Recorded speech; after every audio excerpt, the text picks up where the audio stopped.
Judging by the conversation before breakfast with a few people, maybe there's more to be said about DMT than what we said yesterday. Does anybody... I think these things are most productive when they're driven by questions rather than somebody jawing away. Is there anybody who wants to ask a question or talk, extend what was said either yesterday or before breakfast this morning? I am concerned about how was one going to, since it's not easy to get it commercially, how does one prepare it in a form that will give you the experience comparable to yours? Well, I'm not a chemist, and I dare say, these things, it's dangerous because these things use reactive solvents and stuff like that. It's possible that out of the same set of plants that the ayahuasca analogs can be prepared, that you could concentrate DMT out of Desmanthus illinoensis or Psychotria or Phalaris or something like that. For those of us who aren't second-year students in biochemistry, this is probably the way to go. The other way to go is to try and find a chemist and inspire them to make it. I mean, I know it's not a terribly satisfying answer, but on the other hand, if there were a terribly satisfying answer, there wouldn't be the question, would there? When you're talking about concentrating it from apples, soak it, boil it, dry off the water. Well, no. The way you would do it, if you were serious, is you would get a piece of apparatus called a soxhlet extractor, S-O-X-L-E-T. This is a piece of chemical glassware. And the way it works is it has a bulb. You hook it, you plug it in through a ground glass fitting. You plug it into your solvent vessel, which is sitting on a heater, and it vaporizes the solvent. The solvent is carried through a tube past the soxhlet and up into a condenser. The solvent then liquefies. It drips down onto the sample, which is in a little thing which looks sort of like a condom or a toilet paper tube or something. Anyway, it's a cylinder with a rounded end that you pack with the sample that you're extracting. And the soxhlet, which was undoubtedly designed in Germany by somebody very clever, the hot solvent falls on the sample, and the sample gets more and more immersed in the solvent. Well, then when the solvent is above the level of the little sample holding filter tube, there's a little pipe on the side of the soxhlet which leads back down into the vessel on the heater, and a kind of siphon automatically cuts in. It's a passive thing. It's just how it's designed. And the hot solvent, it goes, and it just sucks all the solvent off the sample and drops it back in the lower flask. And then the hot solvent begins pure. Nothing is dissolved in it, because when the solvent vaporizes, it leaves all the other materials behind. And you run this, they call it refluxing. You reflux the sample for 2 or 3 hours, and at the end of that time, you can be fairly confident, if you've chosen your solvent correctly, that 99% of what was in is now down in the solvent flask. And then you just unhook the solvent flask from the apparatus, take that and evaporate it, and then you get a pure, this is called, the liquid then in the flask is called the mother liquor. It is a whole alkaloid extract. Every alkaloid in the sample is now in solution in this stuff. And then you can either simply drive the solvent off, and you'll get probably a dark brown, reddish brown tar of some sort that you can smoke, Or if you really are a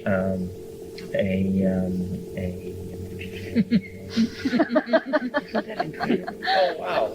I saw a guy smoke DMT in the forest in Hawaii, and one of these metallic bugs came and hovered right over him for the entire trip. Anyway, then you have this red tar, which you can smoke, but if you want only the DMT and want to separate it from the other alkaloids, then there's a further series of steps, which is you get chromatography paper. You know what this is? And you pour the solvent into like a petri dish, suspend the chromatography paper so that it just touches the solvent. And do you all know and understand the principles of chromatography? Doesn't it wake up a surface? Yes, it wicks up through the paper, which is very porous, and compounds of different molecular weights will deposit themselves at different levels in the chromatography paper. And then with an ultraviolet light, or sometimes you can tell with your naked eye, it depends on what you're looking for, the DMT will all, like say, the DET will be at 3.5 inches, the DMT will be at 4 inches, the monomethyl DMT will be above that. In other words, they fractionate out. And then what you do this, and you save your chromatography papers, and then when you've used up all your mother liquor in this way, then you take a pair of scissors and you go through and you cut out the inch-wide strip where all the DMT located in the filter paper. And so then you get a bunch of little pieces of paper which are saturated in DMT. Now you put them in a clean, this condom-like filter. It looks like a bullet. You put the little sheets of chromatography paper in there, run a solvent through that, and this time when you evaporate off the solvent, you will get a pure enough compound for your purposes. I mean, it will be 98, 99% pure DMT. I mean, this may sound like a lot of hassle, but on the other hand, we're talking about the key to the mysteries of life and death here, so the effort doesn't seem too heroic. So you're talking about a solvent. How do you know what solvent to use? Well, you can look this up in a standard chemistry book. The cautionary word here is that high molecular weight solvents are flammable. Chloroform, ether, use these things very carefully and always in an open and well-ventilated place. And for God's sake, don't heat your flask on a gas stove. No open flames allowed. Use a hot plate or something like that. Professional chemists have what are called bird nest heaters, which are these things which look like bird nests of various sizes that the flask of solvent just very nicely snuggles down into the bird nest heater. And make sure that there are no ungrounded electrical connections around. Ideally, it should be done outside where the moving air can disperse the solvent. You don't want to make a fuel of yourself. You said this morning, since DMT is so difficult to get, that psilocybin, if you have more than 8 grams, or 8 grams at least, that you would get a similar or the same effect. Did I understand? Well, I said that sometimes on high-dose psilocybin, sitting in darkness, breathing and, working it, massaging it over hours, you can break in to these places. But of course, there's a number of extraneous issues here. You have to... The one thing about the DMT flash is that it's mercifully quick. Mm-hmm. So there isn't any time to panic or begin to think about the implications of it. it's just a white knuckle trip through it, and then you're out. I think, I mean, my technique is to try and inspire chemists to make it, you know, and I always tell people say, where do you get it? I always say, when you find it, call me first. And to chemists, I say, you know, when you make it, call me first. And I think this is an effective method for those of us who aren't inspired biochemists. They want us to, somehow under the influence of DMT and to a lesser degree psilocybin, they want us to experiment with language. They want us to, I mean, this is just my intuition, but I think that we're, you know, yesterday at the end, we were talking about how we're on the brink of an ontological transformation of language from something seen to something beheld. I think that there's some kind of coalescence of the linguistic intent that they want to catalyze. The way I think of these psychedelic compounds is that they are enzymes which catalyze the imagination. A catalyst, you know, is something which you add to a chemical reaction to speed it up. And I think, you know, that consciousness might well have evolved out of higher hominids given 30, 40, 50 million years, but it happened in 2 million years.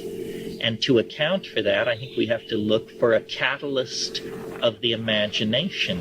And that's what these things do. I mean, they give, your mind becomes a much more powerful tool for the forming of associations, for the producing of imagery, your mind becomes like the discriminating wisdom of the sword of Manjushri. You're just able to cut through. Consciousness expansion is what these things were associated with.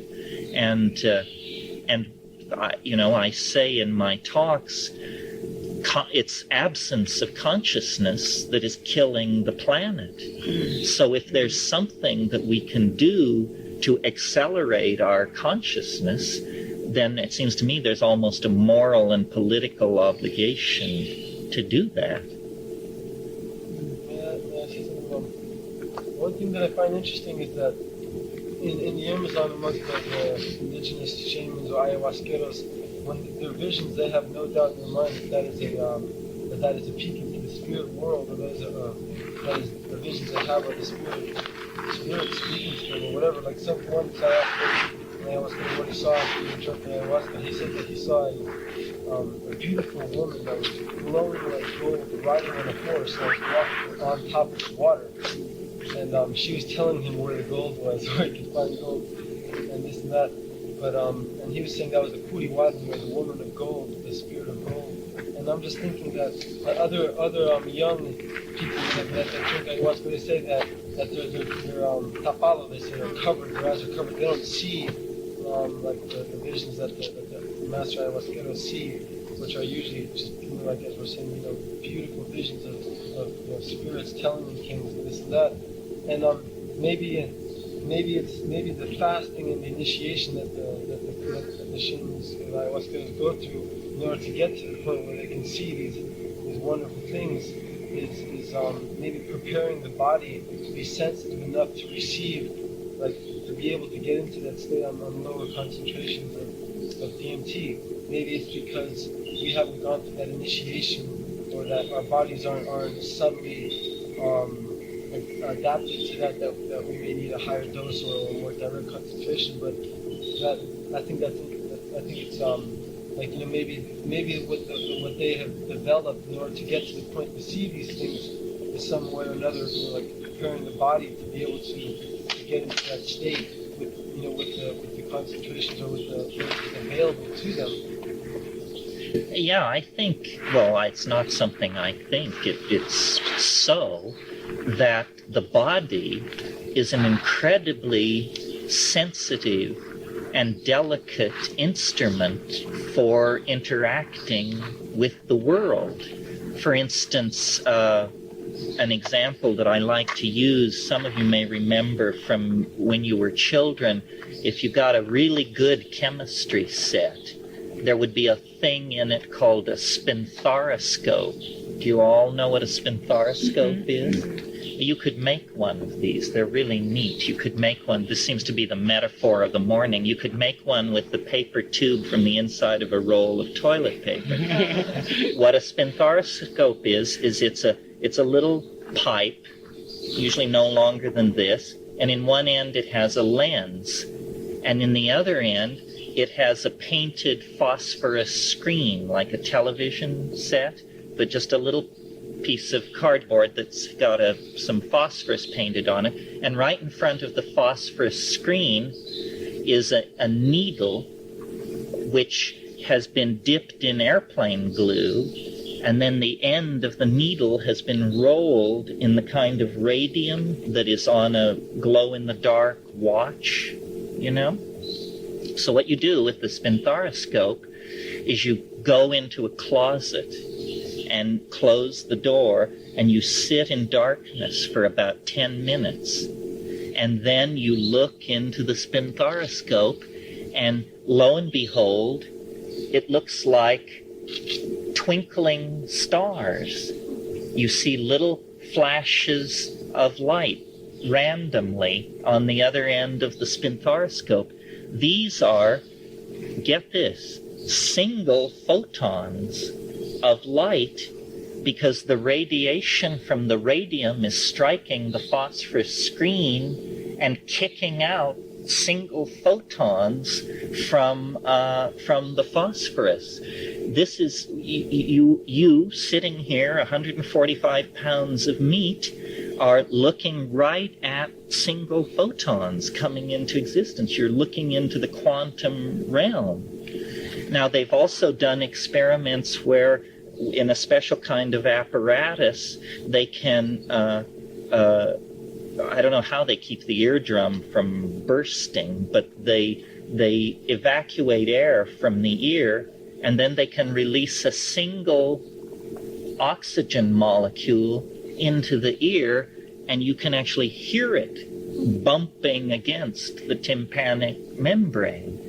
Well, so these kinds of experiments are by way of example that the human body is an instrument with a range of ability that reaches from the quantum mechanical foundations of matter up to, when you look through a large telescope out into the galaxy, you know, you can physically have light fall on your eyes that has been traveling for 4 or 5 billion years. So the human body is an incredibly advanced instrument for the exploration of nature. And we have, you know, we think you can't learn anything about quantum physics unless you build an instrument 17 kilometers in diameter that costs $100 billion and provides pork barrel for 20 years for a bunch of weasel politicians. This is just because of our obsession with instrumentality. But what the shaman knows is that the human body is a superb instrument for doing this kind of thing. That's why I think the models of reality that emerge out of shamanism are equally on a par with the crowd that's seeking the top quark and all that other stuff. I mean, these things are pretty airy-fairy stuff, and usually the argument for them rests on the fiat of some fishy formula. So part of the whole thing about psychedelics, I think, is, and I hammer on this all the time, is what I call reclaiming the felt presence of immediate experience. This is what you are. You are not Time magazine or National Public Radio or any of this stuff. The felt presence of immediate experience, here, now. Everything else is rumor, innuendo, illusion, factual ricochet. And we as a culture have completely sold ourselves out. I mean, we all run around with the idea, little me, what do I know? The guys at SRI, they know. The guys at NIMH, notice guys everywhere. This is a kind of self-definition that is totally disempowering. And shamans, all they trust is their own experience. And they don't even trust their memories of their own past experience. The world is made new each time. So the felt presence of experience is all you'll ever know. It's all you ever can know. So why not empower it? And the psychedelics do this. This is why they are so politically subversive. A psychedelic person is not willing to be a good citizen or a good anything that is defined by somebody else. I mean, a shaman is a true anarchist, a truly free soul, a real shaman. I mean, there are many, there's the ideal, and then there's, like every other profession, accommodations are made. But that's the ideal, to be truly in the moment, truly connected to the felt presence of experience. Well, I think cannabis is tremendously interesting and underrated psychotropic. Most people who smoke cannabis smoke it quite regularly. You rarely meet someone who says, I love cannabis, I smoke it 4 times a year. I've wrestled with this myself because there have been periods in my life, I kid you not, when I used to set my alarm clock for 3 a.m. because I felt unable to go from midnight to 7 a.m. without smoking. And what happens with that, if you smoke cannabis like that, you're in a kind of permanent state of all you care about are big ideas. I mean, you're not very interested in getting a job or even cleaning your room particularly. And I think this is completely defensible. I have no problem with that. My notion of what's ideal with cannabis is if one could have sufficient self-control. The perfect regimen with cannabis is, first of all, get the best stuff you can, and then once a week, which is a groan to cannabis lovers, but that's because we're all using it for different purposes other than to plunge to the center of the mandala. But if you only smoke excellent cannabis and you only smoke it once a week, and you sit down like on a Sunday evening, unplug the telephone, turn out the lights, and smoke as much as you want as fast as you can, it's competitive with things considered to be much more powerful. I've had experiences because of the irregularity of the supply. Like I said, it's been about 6 months now since I've had anything. Well, so you've built up a tremendous charge for it. So now, when I get to that point, normally, the fear of what I'm in front of or whatever is such that, I put the thing out and I sit there and I white knuckle it, trying to maintain consciousness, and it usually takes about 15 minutes before that pineapple fades. And at that point, I just feel like I've been hit by a truck, until everything just fades away. And would it be is there any danger in when I see the pineapple? I don't think so. I mean, the danger is your own tendency to panic. Yeah, because I don't know what I. But the cannabis is posing no problem. Right, so because I wondered about that before and afterwards. What would happen if I had just closed my eyes and gone into that pineapple brain? That's what you should do. I mean, this raises the question about fear, which always arises. What do you do about fear? people who claim they never experience fear around these psychotropics are not fully in touch with the modality of what's going on. Yes, they haven't taken enough. And what do you do about fear? Well, the best advice I ever heard was in, of all places, Frank Herbert's book Dune, where, remember, they have this strange drug called Stroon, which allows them to see forward and backward into time. And he says in there, fear comes like a wind. And what you must do is you must just let the wind blow. It's strange. It can't sustain itself very long. And weirdly enough, your mind will wander. You will actually become bored with being afraid. And you'll discover after a few minutes of being terrified that your mind has wandered, and now you're not terrified anymore. When I do high-dose psychedelics, I just root myself to the floor. I have a rule of not moving, because moving is a kind of distraction, and you have to go into it. But learning not to be afraid, it's easy to say, but it's hard to do. But you have to discipline the hind brain. It's the hind brain that presents you with this fight or flight thing, and you just have to say, hey, look, this is neurocortex activity. Shut up already. Yeah, even in the state I'm there, there's an awareness that if something says, if only I knew if this was okay or not, kind of a thing. But I think it's just just not knowing. It also helps to do the equivalent of praying. When I take mushrooms, I say to it, please don't hurt me. I'm giving myself to you completely. You can kill me if you want, but please don't. And now it's a funny thing, of course, when you get out into these places, you have a whole bunch of, if you've done your homework, you have a bunch of scientific data to reassure yourself. Let's say you take 10 grams of psilocybin, and 2 hours into it, you convince yourself you're dying.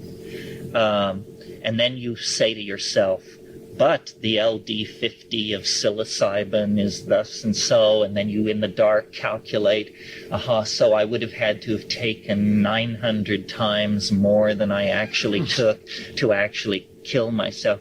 But this is a weak form of conjuring, because I think most psychedelic people have the faith that actually chemistry represents a lesser truth. And the real truth is that the mind can kill you instantly if it chooses to.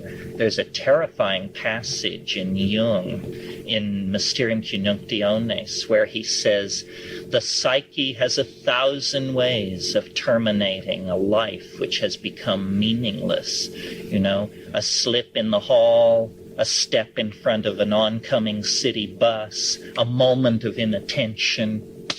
Bingo, you're compost. So we have to honor the mind. The mind is in control,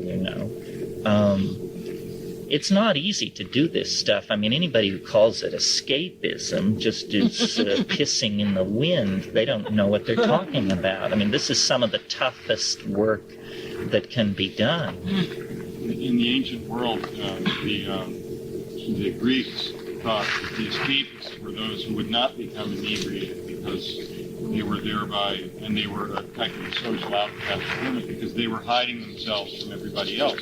They thought that only by becoming inebriated and stripping off the veneer of civilized decorum could you thereby see the real person inside, which is of course true.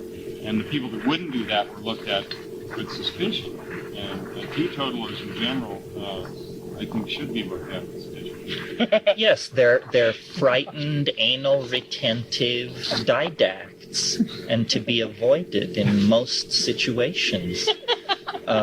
It's just the truth of the matter. Civilization is a diversion erected to escape the implications of psychedelic nature. You know, we build walls against it. We call it the howling wilderness. We say there are demons out there.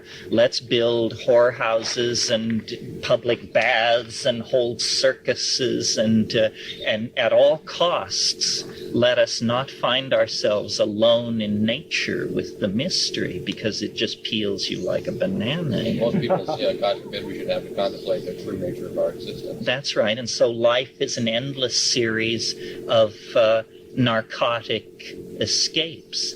Television, career, you know, you name it.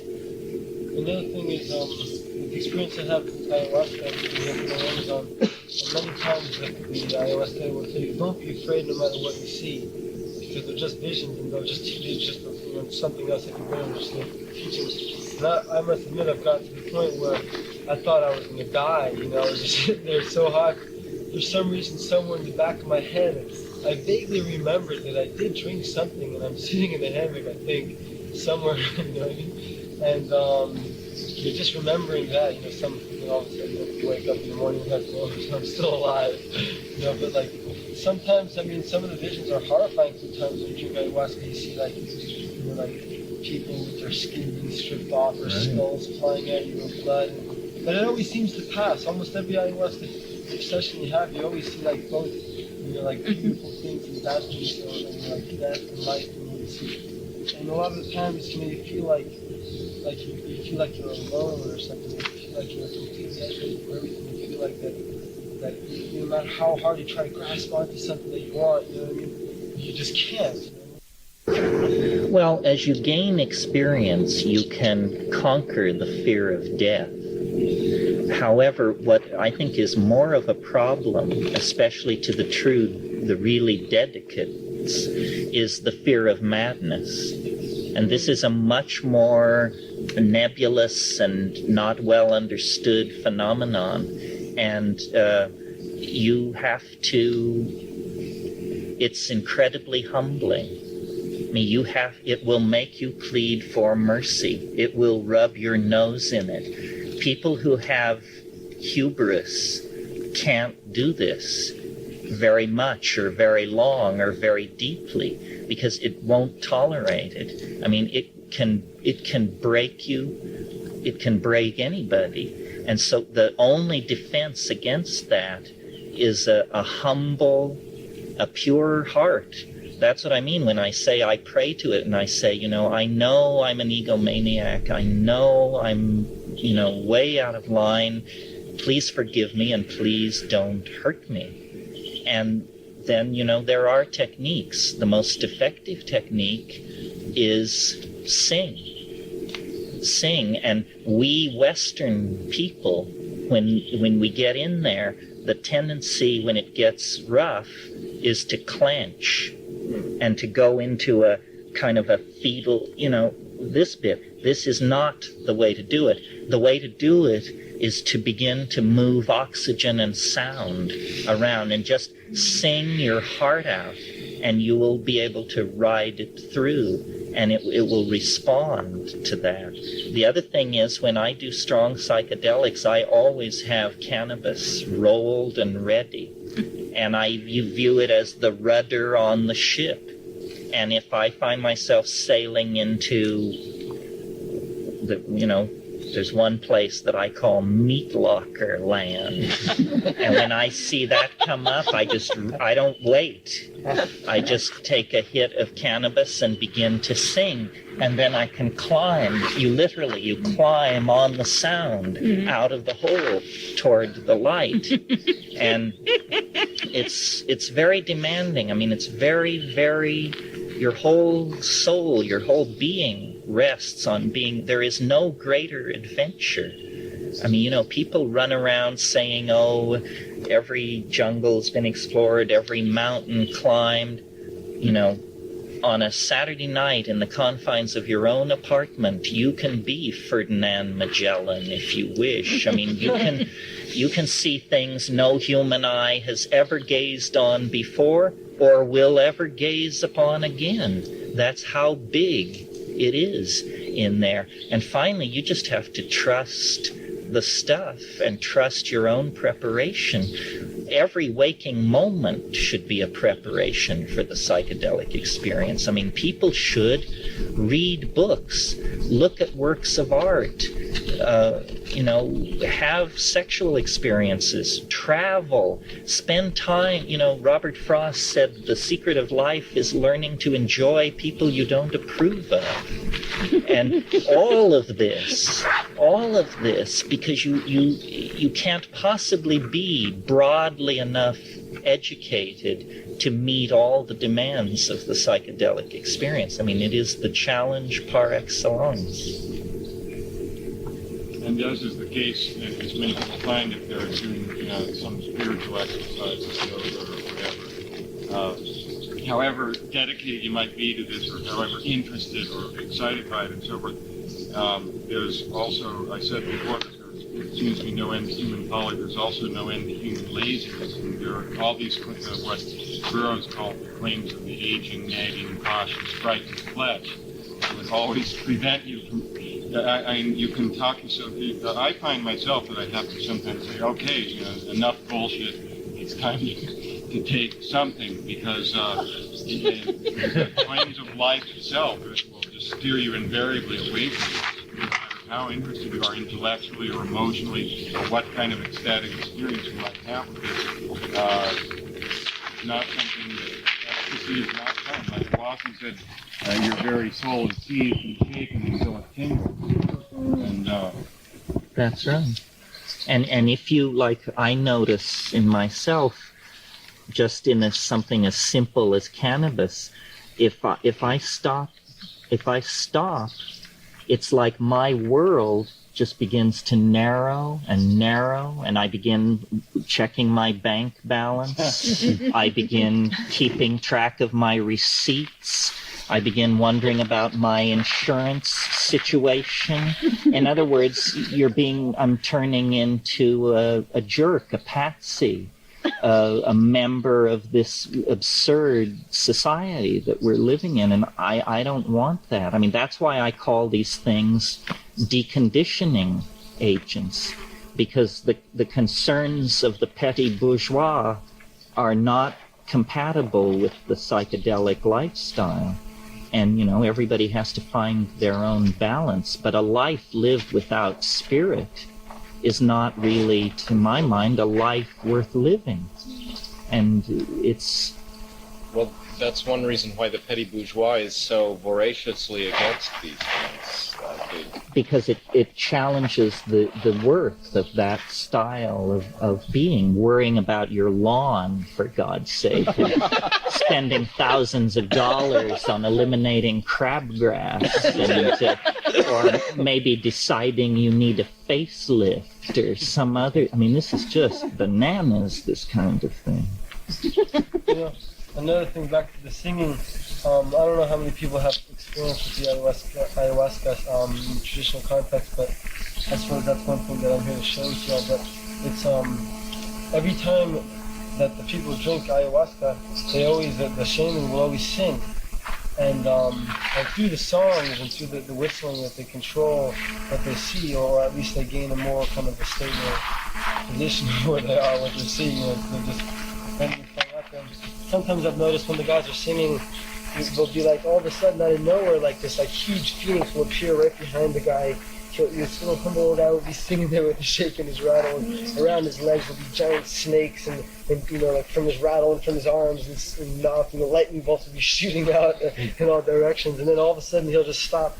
He'll be sitting there, and everything will just like you mentioned, like close back into a little box, and then everything will be all like weird and tricky, and designs are real. But then they'll start singing, everything just unfolds, and the visions are crystal clear. And certain things happen, and it's just like through these songs they're able to focus their attention on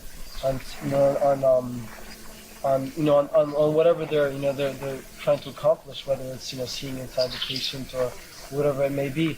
But also I've various times I've been told that in the morning after we drink ayahuasca, everyone usually talks about what they see and stuff. And my ayahuasca friends have told me that the spirit worlds were telling him, you must be like me, do what I do, they say, and that was sort of similar to what Terence was saying, that these little bouncing guys are kind of saying something on that same line. And so, it's not, it's not unusual for these people to always want to be in that state either, it's just like, I know some old ayahuasqueros that drink it every other night, and it's like, that's the only world they really want to be in, and it's just like, and at the same time, they never forget the responsibilities of the everyday reality. They're impeccable parents, usually, it's amazing how much responsibility they can carry, these people. Yeah, the responsibility for the health of the community and the dynamic of the community. But I would think to go to the grave without a psychedelic experience is like going to the grave without ever having sex.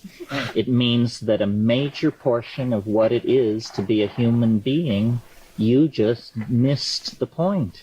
And who knows how many opportunities we have to truly be. And so, this is a birthright. This is part of our heritage as beings in three-dimensional space, and it just cannot be, it's not for governments to mess with it any more than that they should regulate our sexuality or anything that is basic to human beings. They've tried to do that before. Hey, if they could ban sex, they would. It's just they can't figure out any way to get rid of it. If they could, by God, and many have tried to the degree that they could. I mean, look at Puritanism, look at the whole Western tradition, the incredible anxiety and guilt trips that have been laid. And even still, in current present-day laws, you look at how many different, they've broken sex up into so many different acts of sex, and they've actually legislated against which ones you're supposed to be able to do and which ones you're not supposed to be able to do. It's ridiculous. Orgasm is a boundary-dissolving phenomenon, very similar to psychedelic boundary dissolution, and boundary dissolution is terrifying to the dominator mentality. This is why in French orgasm is the little death, the petit mort. It's the little death. What a strange approach to the most vital activity that we can do, but it's because dominators too have to get their rocks off, but they approach it with this tremendously phobic attitude. It's unclean, it's contaminating, it must be done in darkness, it must never be publicly discussed. It's the shameful fact of our fleshiness is just confounding to the dominator. And similarly, the dimensions of the mind. Spent too much time on it, but there seemed to be some appetite for it before breakfast. And this is, in a way, it's highly idiosyncratic, and there may be people here who violently disagree with me, and if they do, I hope they don't remain silent. I'm not fragile. I come from Berkeley. We throw chairs when we disagree.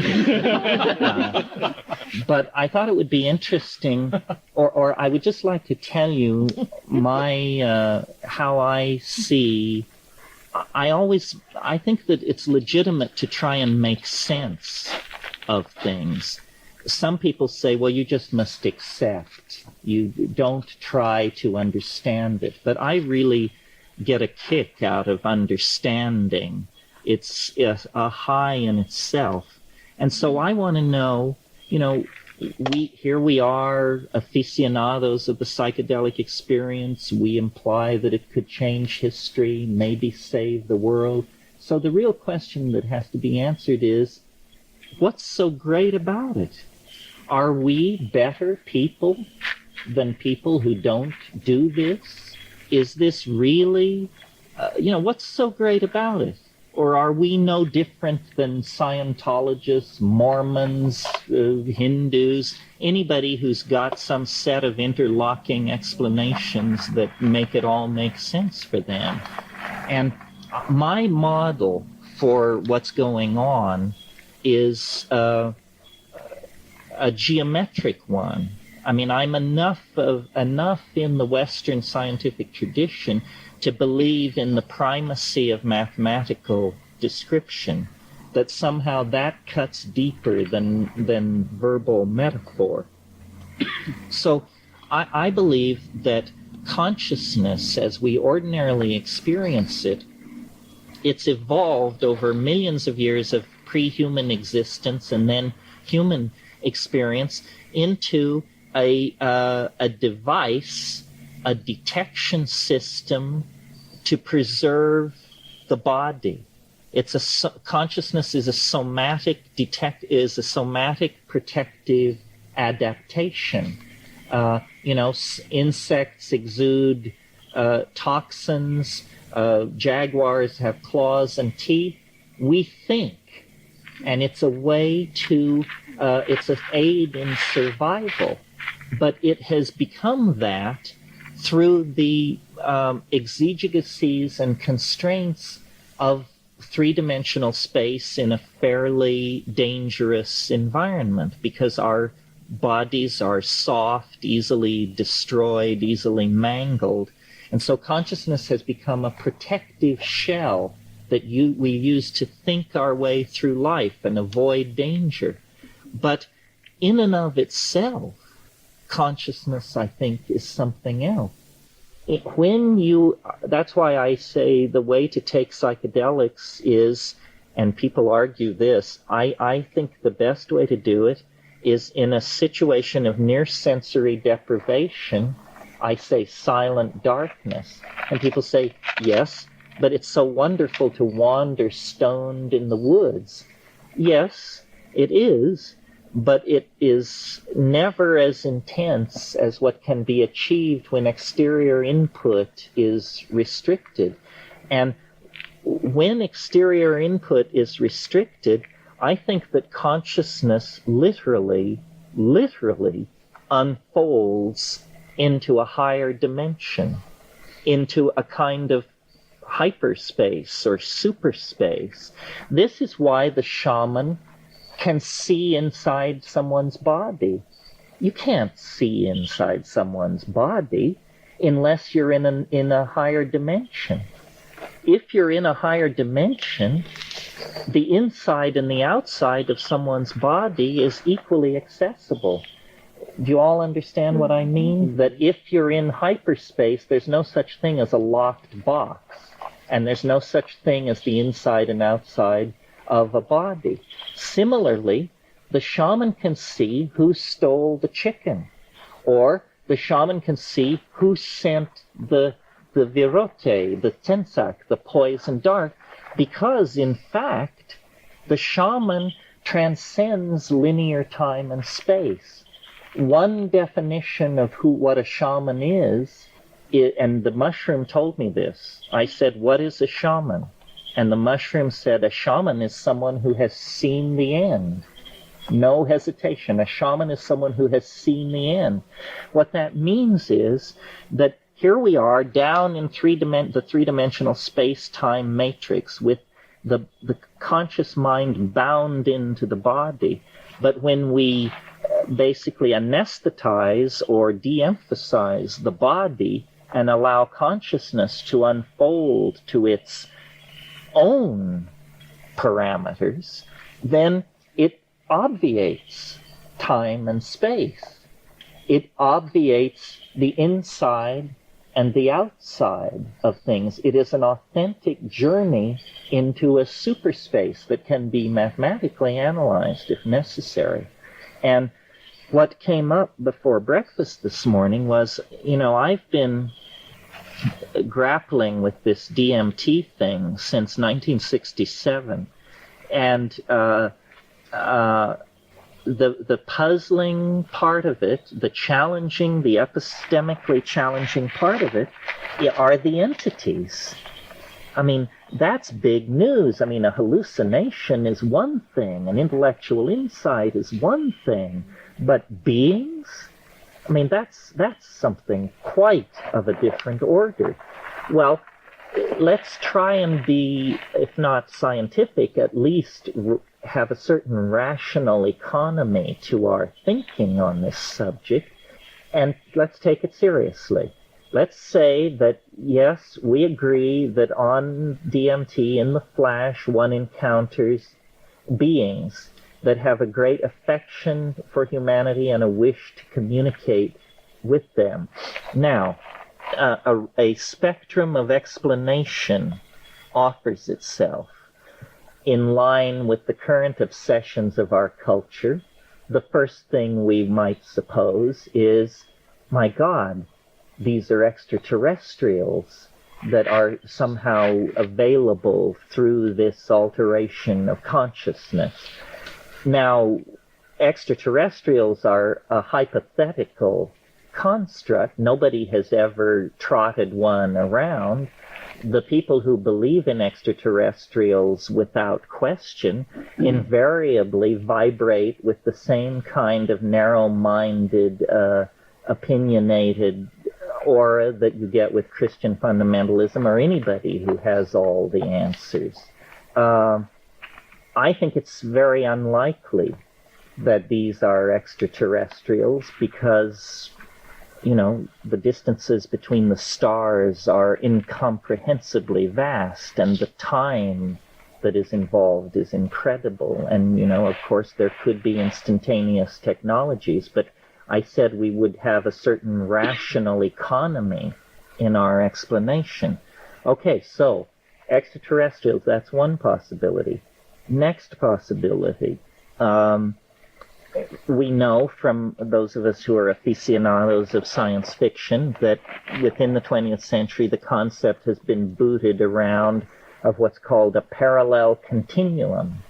In other words, that somehow there are worlds different from this world that lie side by side to ours, and that you can that hypothetically through some technological innovation or through magic or something, you can contact these parallel continui. However, no one has ever convincingly demonstrated the existence of this.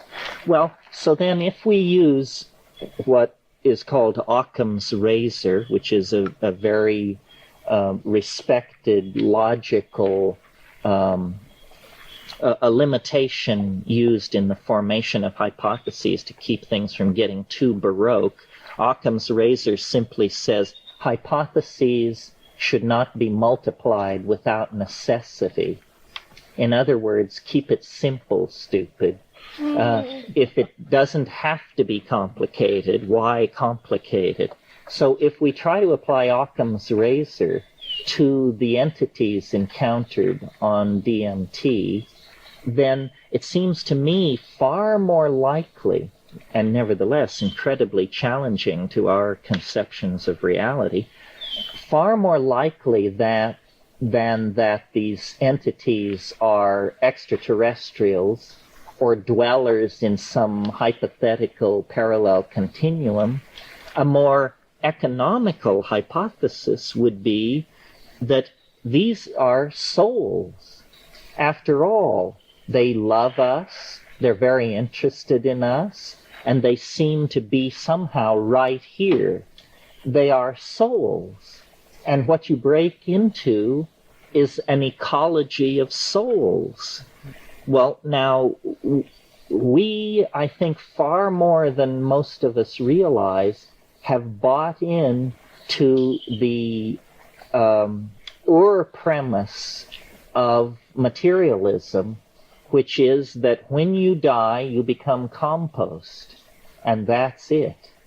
But a crowd like this, we just run around constantly giving praise to shamans and shamanism and saying, you know, they're so far out, they cure, they know more than we do, they have a better connection into nature.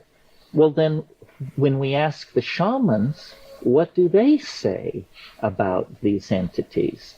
Well, they say that they're ancestors. They say, whoa, it's the spirit world. They're ancestors. We do all our magic through the ancestors. Ancestors is a tremendously cleaned up concept. What they're talking about is dead people. An ancestor is a dead person, for crying out loud. Whoever heard of an ancestor who wasn't a dead person?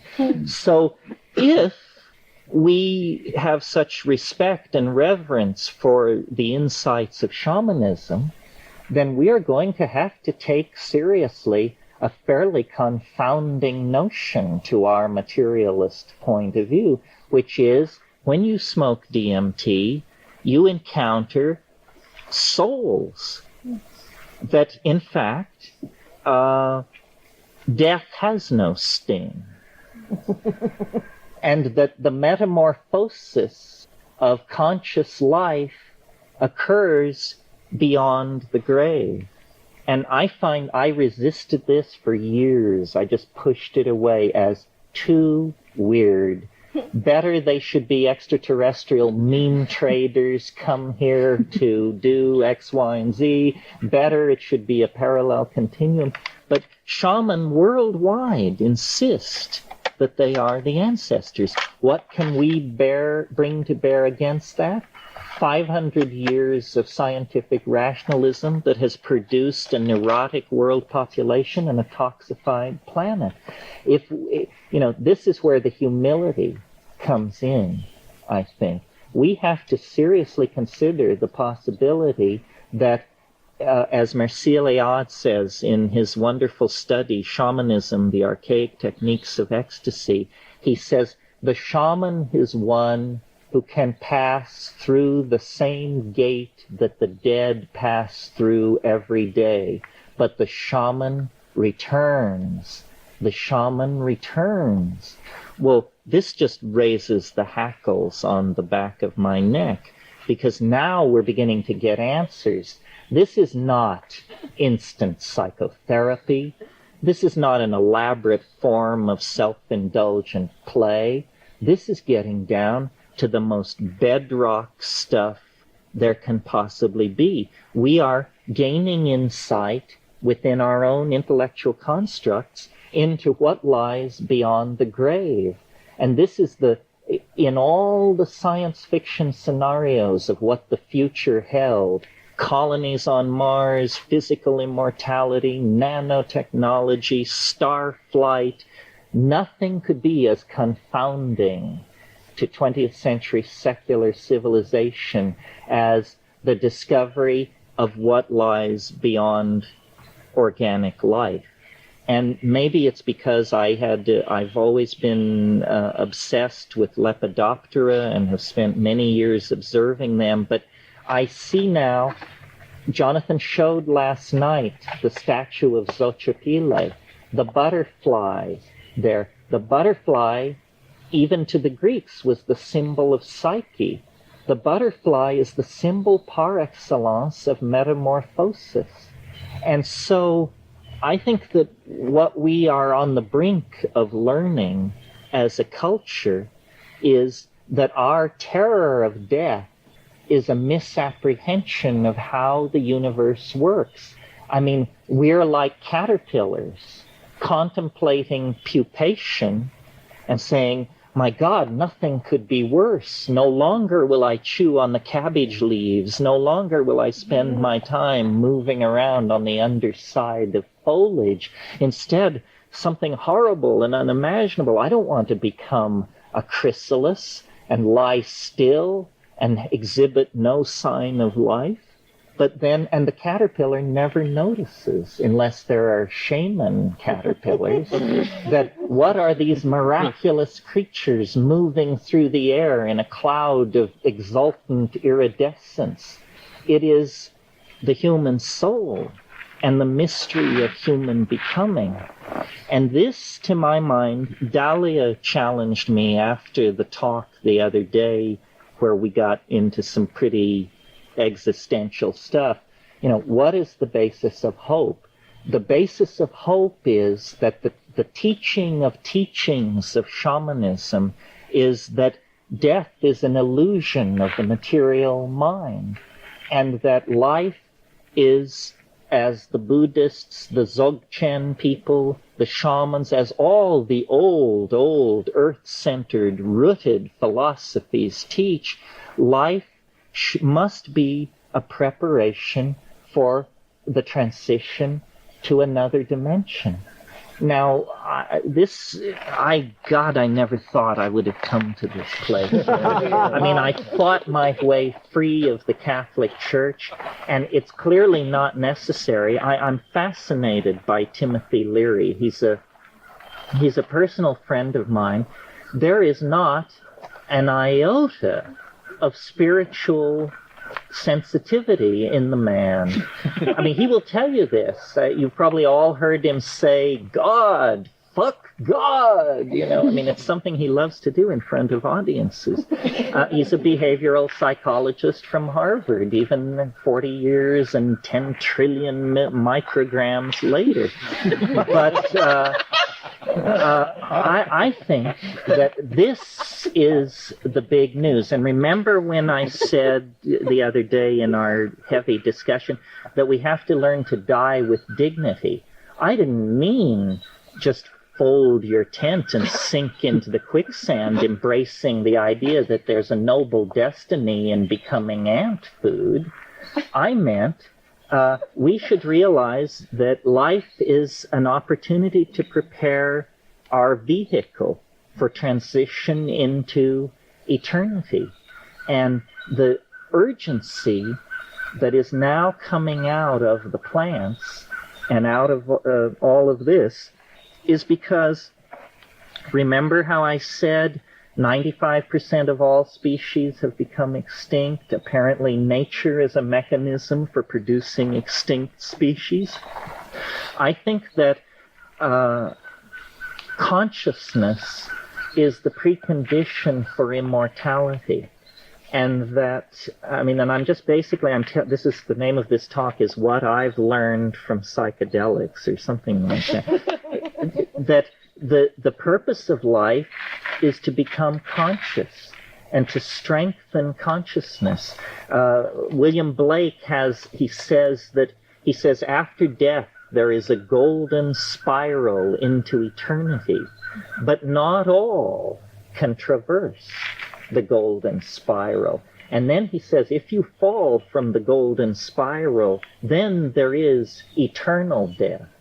Well, I choose to believe that if you attain incarnation as a human being, then you are a caterpillar, and you do have then a very, very good, or perhaps 100% opportunity for making this transition. And the urgency that surrounds this now is, I share all of your concerns for the environment, for the starving, for the AIDS infected, for all the horror around us. But I also believe nature has a higher wisdom than any of us can generate or bring to bear, and that in fact nothing is wrong. Nothing is wrong. Everything is on track, and that we are in fact headed for extinction as three-dimensional animals, and that's why shamanism and the archaic revival and the discovery of the old knowledge which was useless inside the enterprise of civilization, now has meaning, because the enterprise of civilization is finished. Mircea Eliade, in another book, a book called Myths, Dreams, and Mysteries, has a wonderful passage where he compares Western civilization to a dying person. And he says when a person dies, their entire existence flashes in front of them. And when a global culture dies, everything is flashing in front of us. Every codex will be published. Every archaeological site will be dug up and displayed. Every philosophy will be trotted out and explored, because we are in the delirium that precedes transition into the next dimension.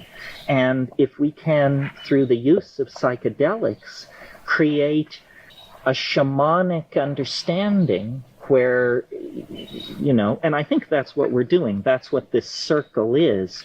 But millions of people, billions of people need the calming assurance that comes from experientially verifying the existence beyond the grave. And I think that at the end of history, this is what will happen, that very shortly the instability built into the system is going to transform material existence beyond all imagining. The culture, the global civilization is dying. There are too many problems. They're accumulating. You have to be blind to not realize that this is really, in fact, the end of the road, and that it is, the ozone hole, the toxic pollution, the toxification of the ocean. We can't pretend that these things are easily reversed by simply recycling or something like that. No, instead of this clutching to keep it all like it is and say, oh, no, no, please, no future, please, no future, we have to say, okay, deep breath. It's like that first wave of psilocybin when you feel it sweep over you, or ayahuasca, and you realize, my God, here it comes. I've done it this time. Well, we've done it this time, folks. We have been planning human mass suicide for 15,000 years. Not a moment was not dedicated to this goal. And now it's upon us. And it's a cause for great rejoicing. We will go off into hyperspace. The planet will heave an enormous sigh of relief. And if it can come back from an asteroid impact that leaves nothing larger than a chicken standing around, then I dare say in 50, 60,000 years, the glaciers will run, the jungles will restabilize, the ocean will cleanse itself. And as the I Ching says, no blame, no blame. The metaphor that we have to keep in front of ourselves, you all know the cliche, ontogeny recapitulates phylogeny, right? Do we all understand what this means? No. It means it's something that embryologists in the 19th century created, and I think it's fairly profound. It's that a fetus, a human fetus, recapitulates the entire history of evolution on this planet. It begins as a tiny one-celled organism. It becomes a fish. It becomes a reptile. It becomes a mammal. It becomes a human being. But the part of the recapitulation of phylogeny that we've ignored is extinction. For 1,000,000 years, we have been afloat in the gentling amniotic ocean of the planetary environment. Imagine the fetal crisis of birth. You exist as a fetus inside your mother. Food is delivered through the umbilical cord, oxygen delivered the same way, endless space, weightlessness, the dream, paradise. All needs are met. And then something begins to go wrong. The walls close in. And you begin to be propelled into the birth canal. Strangulation. Death. The fetus must know at that moment incredible fear. Everything is going to be destroyed. The world is ending. But yet, how could the fetus at that moment imagine Hieronymus Bosch or nuclear physics or global politics or starflight or any of these things? We are now in the birth canal of a new ontological order of human existence, and the walls are closing in. There's no going back. The amniotic ocean, the unpolluted, endless frontier of a game-rich planet, forget it. We've been in the birth canal for 10, 15,000 years, and now we're approaching transition, the most violent part of the birthing process. And all you can do is scream unless you have some superordinate knowledge of what is going on.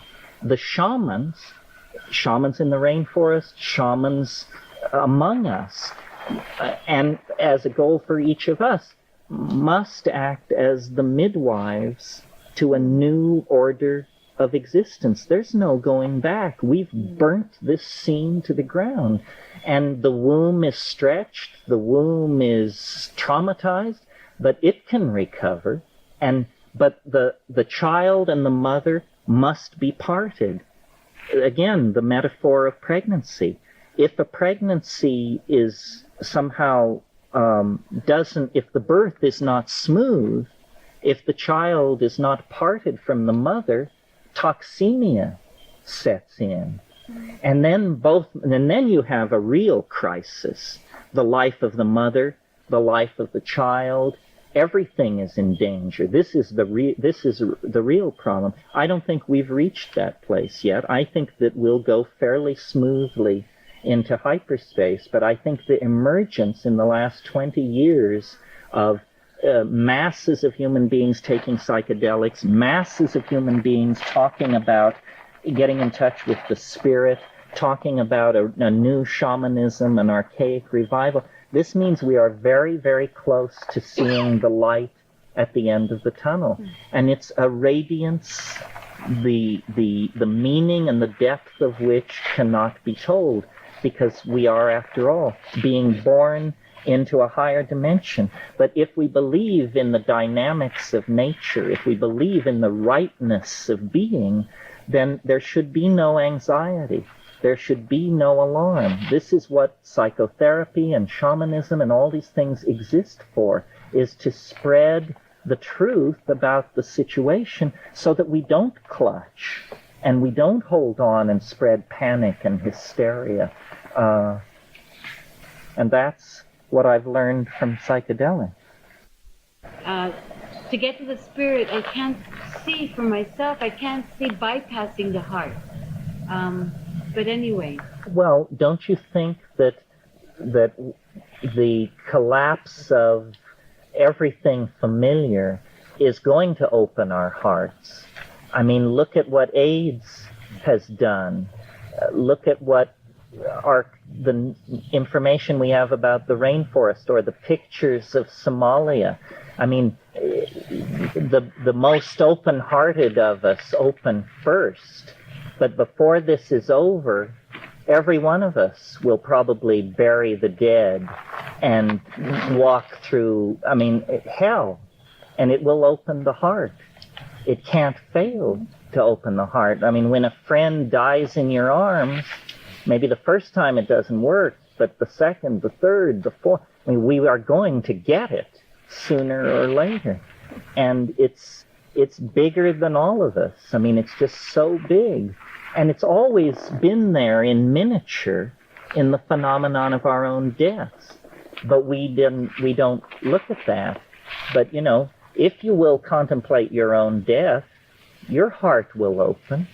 I mean, the truth that I've learned from psychedelics, to put it into bumper sticker form, if that's the way to think of it, is this is the hardest truth there is. This is the distillation of 50,000 years of nomadic hunting and orgies around the campfire and rockets to the moon and the whole thing. It can be summed up in a single phrase: nothing lasts. Nothing lasts. Everything is changing into something else. Heraclitus said this. He said, "Pante rea," all flows. We flow into this world, we inhabit it, and we move on. Nothing lasts. Not your career, not your fortune, and finally not even your own sweet self. Everything is replaced. And if we can open ourselves to this by the heart, by the mind, there's all ways, then we will find the dignity to, and this is not about being born in the generation at the end of the world. This is something that would have worked at every moment in history. After all, Heraclitus lived 2,500 years ago. This is the truth of true maturity. nothing lasts. I mean, every time I take a trip or eat a fine meal or make love or visit an art gallery, I feel the transience of it, and that enriches it. That's the heart dimension, is the poignancy of knowing that this too shall pass. This too shall pass. You know, the earliest piece of poetry in English is called Deor's Lament, and it begins, 9 winters we Elftheow held Marenglenberg. That now is gone. This too shall pass. It was a song sung by a poet to a king somewhere in France in the 10th century or something like that. Everything is in transition, and the material body resists this truth, because the material body understands that if it passes, then it will be replaced by something which it can imagine, and that triggers an anxiousness. But I think this is what psychedelics teach, that nothing lasts, and if we can incorporate that and live it, we will live every moment to its fullest. People who are HIV positive, they get to walk around with the knowledge that nothing lasts, and in a way they are privileged, because after all, any one of us could be bitten by a snake today and die, or have a tree fall on us, or be run over by a bus. We would have missed living in that heartful dimension where you know that you too will move from the scene and make way for something else. Terence, if I could use the example, because I've been in the HIV community a lot, that when a good friend of mine was dying, I took both my sons to his deathbed because I really felt that they needed to be there. And we stayed with my friend, for a few hours, and I said, "Touch him. This is the body moving." And the next day we came back and he had died. And I'm part of a tradition where we're all trying to learn how to make that transition beautiful. And so they had his body the next day was painted with feathers, and they kept it in the house for almost 2 days, actually. And while people came and they went through whatever they had to go through. And my youngest son, Jacob, came up and he was very quiet, and I said, "I want to check in with you. This is very intense." And I said, what do you feel? And he said, he went inside me. And it was something that I've been experiencing more and more now. This internal turning. It was like something I shared with you about a peyote ceremony, where I felt this bird flying around inside me, and then I went inside and there was a whole environment that was pristine, and I was crying and crying, and the voice kept saying, "We're not extinct, we came inside." There's a whole environment. Somehow, I don't understand it yet, and I think psychedelics, like you say, is some kind of bridge to prepare us for that, because I know in my own experience of going through so many of my friends' death, you see a man who's vital, 25, beautiful man, turn into an Auschwitz-like character, this little fetal being in a bed. It's terrifying. But at the same time, you go through that enough, and it's almost like a rehearsal for resurrection. Yeah, William Blake said, nothing is lost. Nothing is lost, and I really believe that. I think we only move on. But William Blake, this isn't the opposite thought, but it's an adumbration of it. He said, what is the price of experience? Is it bought for a song or sold for a dance in the street? No, it is purchased with all that a man hath, his children, his wife, his home. And that's the truth of it. One of the things that you learn on psychedelics that you haven't mentioned at all that ties into this a lot is time wave zero, and you haven't mentioned it here at all. Is that a different the reassurances of higher mathematics, I figured I would spare you. Would you favor us with, I've always been interested in where you've drawn historic parallels to kind of checking in on where we're at in correlations. I said a shaman is someone who has seen the end, and I mean that on many, many levels. But for some reason, and I don't know why, although Jonathan said something last night, I'm not sure I can quote it exactly, but he can help me. Pasteur said, chance favors the informed mind. Prepared mind. The prepared mind. Chance favors the prepared mind. My trips have taken the form of a mathematical modeling of reality that incorporates all of these emotional perceptions into the idea that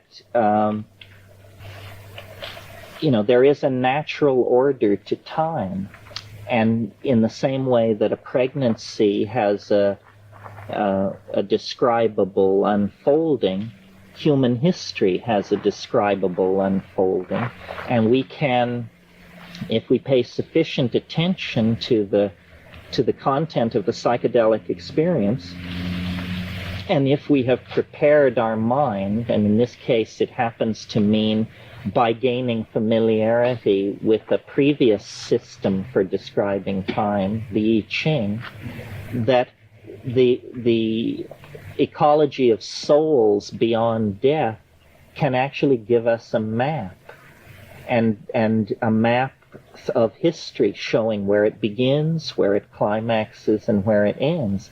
I think that to some degree the Maya had this. I think great civilizations have this sense of an inner dynamic, and I think it's built into the DNA. In Moby Dick, when Starbuck and Ahab are discussing the pursuit of the whale, and Ahab says to him, he says, this story was old 10,000 years before the oceans rolled.